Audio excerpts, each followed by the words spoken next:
Hello and welcome to the Vegan Corner.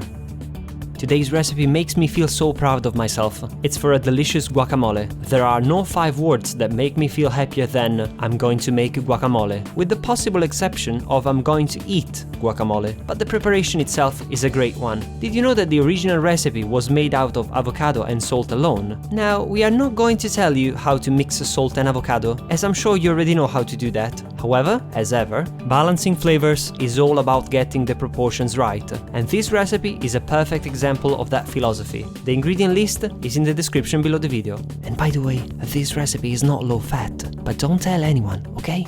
Thank you. To begin with, finely chop the onions to the size that you prefer. I usually go for small dices.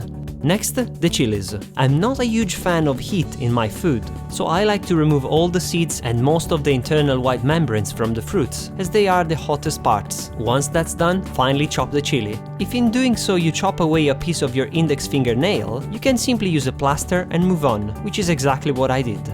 Now scoop out the seeds from the tomatoes by using a spoon and then dice them. The coriander, according to my personal palate, should be chopped as finely as possible.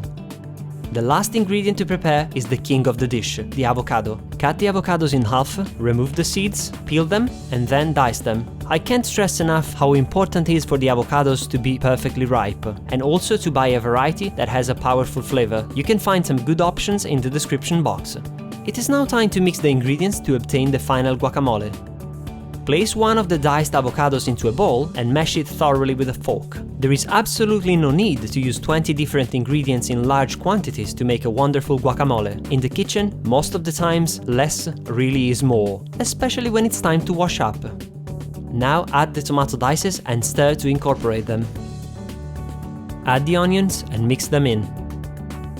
Add in the lime juice and stir to incorporate it. By now you should know the drill to perfection, so simply add in the rest of the chopped ingredients, the pepper and salt, and stir.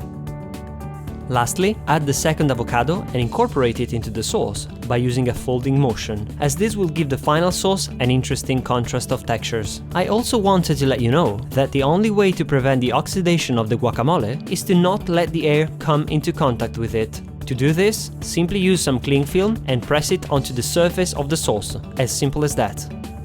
And there you have it. If you are a fan of guacamole, have never tried it before, or are simply a curious human being, I wholeheartedly recommend that you give this recipe a go, as I'm sure you'll love it as much as I did when I first developed it. I honestly find it amazing how easily a delicious dish can be created by simply mixing a few natural ingredients. If you enjoyed this recipe, it is now time to do your fair share and give it a thumbs up.